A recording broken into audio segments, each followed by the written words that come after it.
नाज़रीन, आइए आज ईमान से मुतालिक कुछ हदीस को पढ़ते हैं। अल्लाह मुझे और आपको इन हदीस को अपने दिल में उतारने की तौफीक अता फरमाए। हदीस नंबर 1, हजरत अबू हुरैरा रज़ियल्लाहु तआला अन्हु से रिवायत है कि रसूलुल्लाह सल्लल्लाहु अलैहि वसल्लम ने इरशाद फरमाया, ईमान की 70 से ज्यादा शाखें हैं, इनमें से सबसे अफजल शाख ला इलाहा इल्लल्लाह का कहना है और अदना शाख तकलीफ देने वाली चीजों का रास्ते से हटाना है और हया ईमान की एक अहम शाख है। मुस्लिम शरीफ। फायदा, हया की हकीकत यह है कि वो इंसान को गलत काम से बचने पर आमादा करती है और साहिब हक के हक में कोताही करने से रोकती है।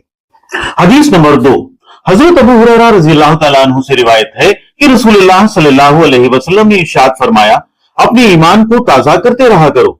अर्ज किया गया, या रसूलुल्लाह, हम अपने ईमान को किस तरह ताजा करें?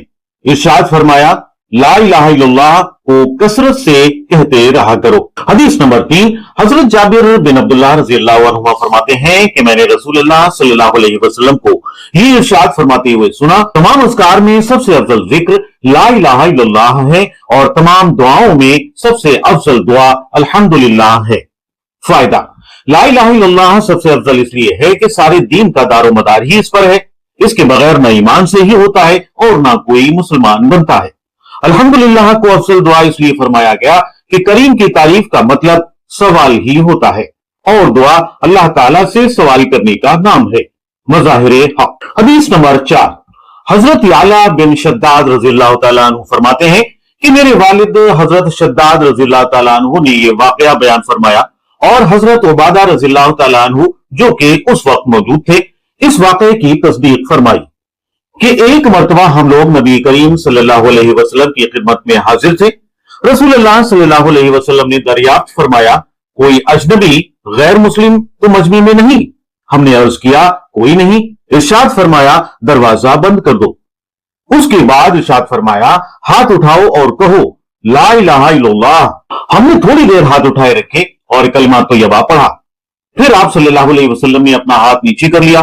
फिर फरमाया, अल्हम्दुलिल्लाह, ऐ अल्लाह, आपने मुझे ये कलमा देकर भेजा है और इस कलमा की तबलीग का मुझे हुक्म फरमाया है और इस कलमा पर जन्नत का वादा फरमाया है और आप वादा खिलाफ नहीं है।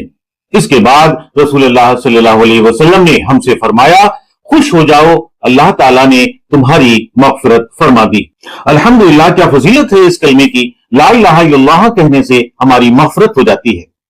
हदीस नंबर 5, हजरत अबू ज़र रज़ियल्लाहु तआला अन्हु से रिवायत है कि नबी करीम सल्लल्लाहु अलैहि वसल्लम ने इरशाद फरमाया कि जो बंदा ला इलाहा इल्लल्लाह कहे और फिर उसी पर उसकी मौत आ जाए तो वो जन्नत में जरूर जाएगा।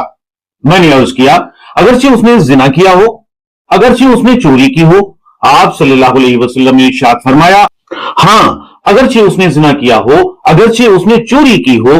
मैंने फिर अर्ज किया, अगरचे उसने जिना किया हो, अगरचे उसने चोरी की हो? आप सल्लल्लाहु अलैहि वसल्लम ने इरशाद फरमाया, अगरचे उसने जिना किया हो, अगरचे उसने चोरी की हो।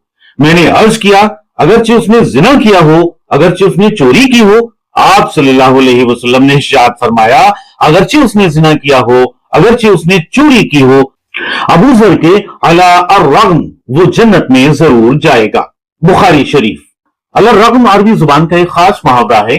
इसका मतलब यह है कि तुम्हें यह काम नागवार भी हो और तुम उसका ना होना भी चाहते हो, तब भी ये होकर रहेगा।